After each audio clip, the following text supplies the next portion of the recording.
Hoy 4 de julio meditamos el Evangelio de Mateo capítulo 8 del 23 al 27. En el nombre del Padre, del Hijo y del Espíritu Santo. Amén. Jesús subió a la barca y sus discípulos lo siguieron. De pronto se desató en el mar una tormenta tan grande que las olas cubrían la barca. Mientras tanto Jesús dormía. Acercándose a él, sus discípulos lo despertaron diciéndole: «Sálvanos, Señor, nos hundimos». Él les respondió: «¿Por qué tenéis miedo, hombres de poca fe?». Y levantándose, increpó al viento y al mar, y sobrevino una gran calma.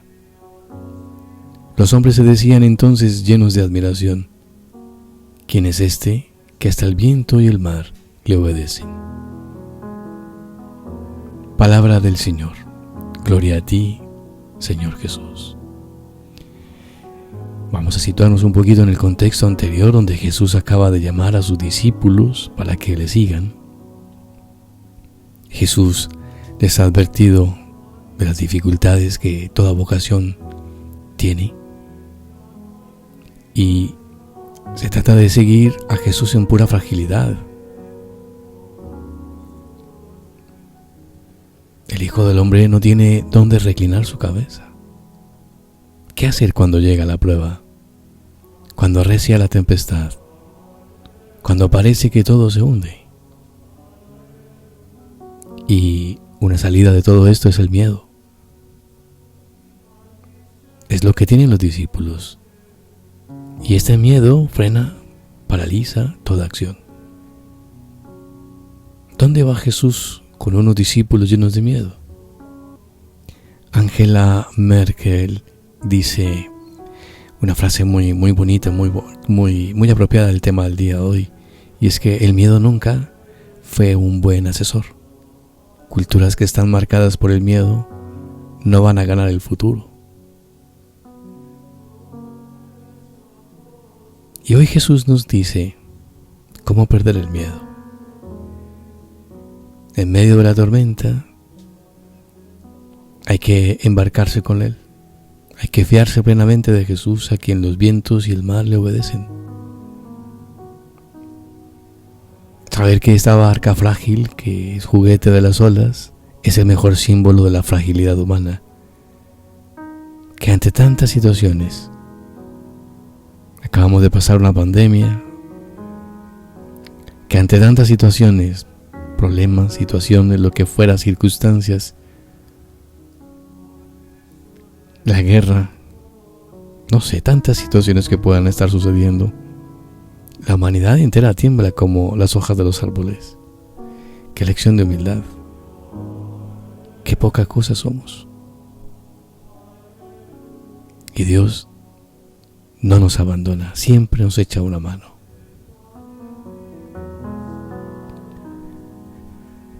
Al terminar esta oración y esta meditación del día de hoy, Señor, caigo en cuenta de la cantidad de hermanos y hermanas que están pasando miedo, que viven situaciones límite. Tú no eres un Dios que duerme. Hoy queremos, Señor, navegar contigo en el mar de tu bondad. María, auxilio de los cristianos, ruega por nosotros. La bendición de Dios Todopoderoso, Padre, Hijo y Espíritu Santo, descienda sobre ti y te acompañe siempre. Que tengas un bonito día, un abrazo fuerte.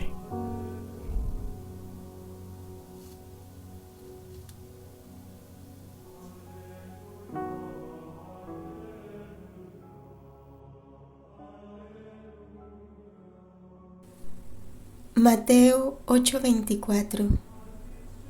De pronto se levantó en el mar una tempestad tan fuerte que las olas cubrían la barca. Volumen 2, capítulo 16, abril 23, 1899. Las alabanzas y desprecios de los demás. Hoy he meditado acerca del daño que puede venir a nuestras almas por las alabanzas que nos dan las criaturas. Mientras me lo aplicaba a mí misma, para ver si había en mí la complacencia por las alabanzas humanas, Jesús se ha acercado a mí y me ha dicho: cuando el corazón está lleno del conocimiento de sí mismo, las alabanzas de los hombres son como aquellas olas del mar, que se elevan y desbordan, pero jamás salen de sus límites. Así las alabanzas humanas hacen estrépito, alborotan, se acercan hasta el corazón, pero encontrándolo lleno y bien circundado por los fuertes muros del conocimiento de sí mismo, no teniendo por lo tanto dónde quedarse, se vuelven atrás sin hacer ningún daño al alma. Por eso debes estar atenta a esto, que las alabanzas y los desprecios de las criaturas no hay que tomarlos en cuenta.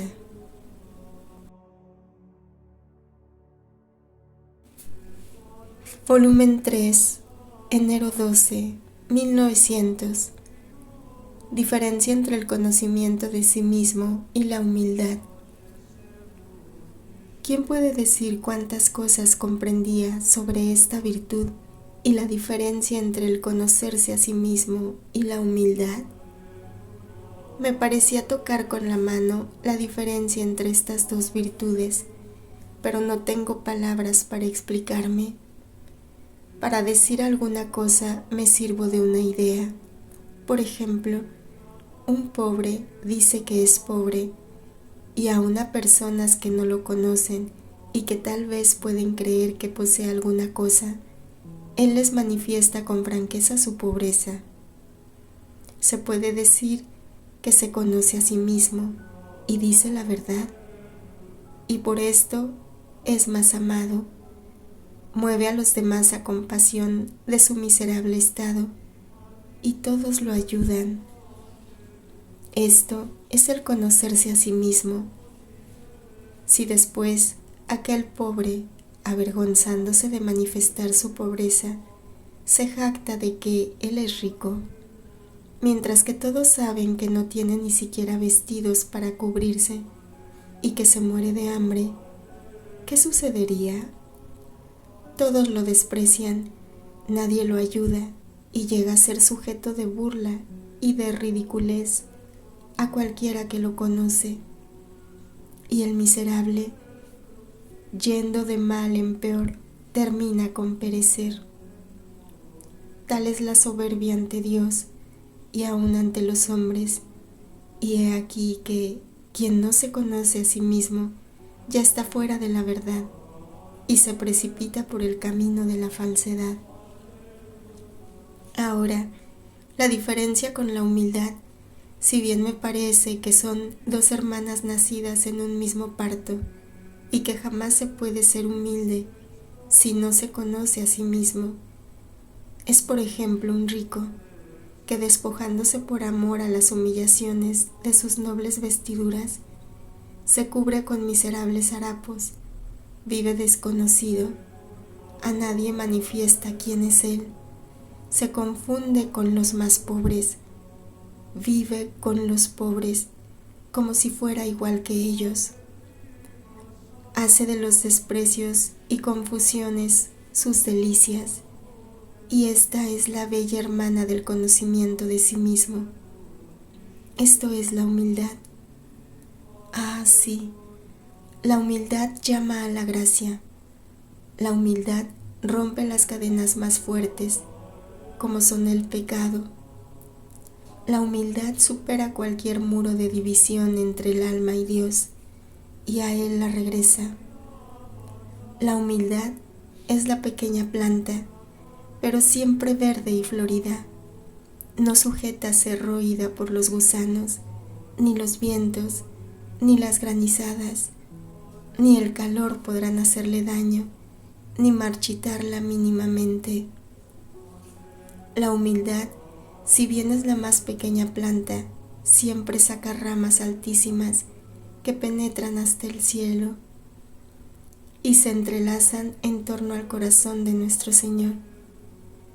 Y solo las ramas que salen de esta pequeña planta tienen libre la entrada en ese corazón adorable. La humildad es el ancla de la paz en las tempestades de las olas del mar de esta vida. La humildad es sal que condimenta todas las virtudes y preserva al alma de la corrupción del pecado. La humildad es la hierba que brota en el camino pisado por los caminantes, que mientras es pisoteada desaparece, pero enseguida se ve surgir de nuevo más bella que antes. La humildad es como injerto noble que ennoblece a la planta silvestre. La humildad es el ocaso de la culpa. La humildad es la recién nacida de la gracia. La humildad es como luna que nos guía en las tinieblas de la noche de esta vida. La humildad es como aquel avaro negociante que sabe negociar bien sus riquezas y no despilfarra ni siquiera un centavo de la gracia que le viene dada. La humildad es la llave de la puerta del cielo, así que ninguno puede entrar en él si no tiene bien custodiada esta llave. Finalmente, de otra manera no terminaría nunca y me alargaría demasiado. La humildad es la sonrisa de Dios y de todo el empíreo y el llanto de todo el infierno.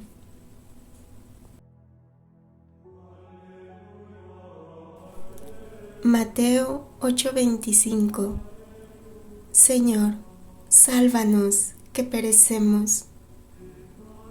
Volumen 8, marzo 15, 1908. Las almas cuando están llenas de Dios, las tempestades no tienen la fuerza para agitarlas. Esta mañana me sentía más que nunca oprimida por la privación de mi sumo y único bien, pero al mismo tiempo apacible, sin aquellas ansias que me hacían girar cielo y tierra y que solo me detenían cuando lo encontraba. Y decía entre mí, ¡qué cambio! Me siento paralizada por el dolor de tu ausencia, sin embargo no lloro. Siento una paz profunda que toda me inviste. Ningún aliento, en contrario, entra en mí.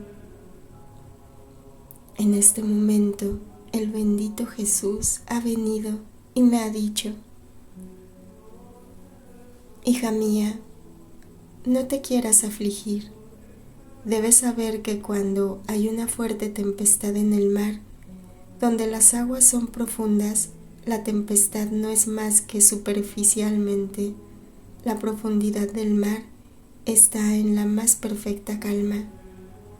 Las aguas permanecen tranquilas y los peces, cuando advierten la tempestad, para estar más seguros, se van a refugiar donde las aguas son más profundas.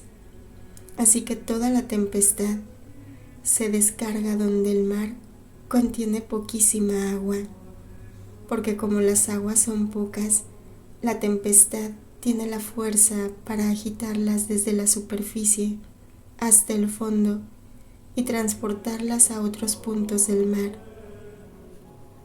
Así sucede a las almas cuando están todas llenas de Dios, hasta el borde, hasta derramarse fuera. Las tempestades no tienen la fuerza para agitarlas en lo más mínimo, porque contra Dios no hay fuerza que valga. A lo más la sentirán superficialmente, pero en cuanto advierten la tempestad, ponen en orden las virtudes y se refugian en lo más profundo de Dios. Así que exteriormente parece que haya tempestad, pero todo es falso, porque es entonces cuando el alma goza de más paz y se reposa tranquila en el seno de Dios, como los peces en el seno del mar. Todo lo contrario para las almas vacías de Dios o que contienen algún poco de Dios.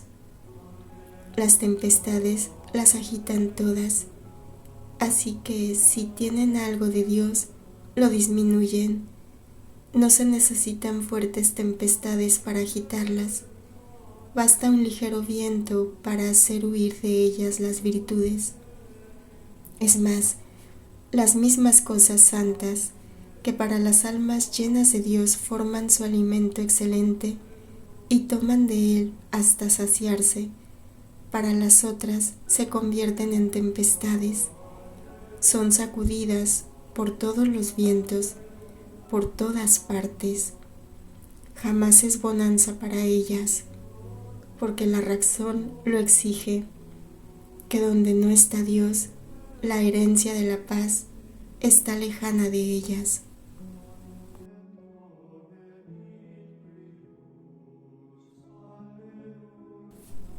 Volumen 23, enero 27, 1928. En la redención está encerrado el reino del fiat divino. Dios, al obrar, escoge a una criatura donde depositar su obra. Estaba siguiendo mi giro en el querer supremo, y habiendo llegado a los actos que mi amado Jesús hizo en la redención, buscaba seguir paso a paso todo lo que había hecho con tanto amor y dolor, y pensaba entre mí. En otra ocasión, Jesús me dijo que me amaba tanto, que me hacía propietaria de sus obras, de sus palabras, de su corazón, de sus pasos, de sus penas. No había acto que hubiera hecho del cual no me hiciera don, y esto solo Jesús podía y quería hacerlo, porque amaba como Dios. En cambio, las criaturas, si dan los bienes externos, las riquezas de la tierra, pero ninguna da la propia vida. Esto significa que es amor de criatura, amor finito. Así que pensaba entre mí, si esto es así, mi amable Jesús, donde quiera que esté, debería llamarme para hacer sus actos, para hacerme entrega de ellos. Y Él, moviéndose en mi interior, me ha dicho, si tranquilizo la tempestad con mi imperio, ordeno a la tempestad de tu voluntad humana que no ose agitar más el mar pacífico de la mía. En suma, no hay cosa que haga y sufra de la que no te haga un don, para poner en ti el reino de mi querer, tan amado por mí y formado en mí mismo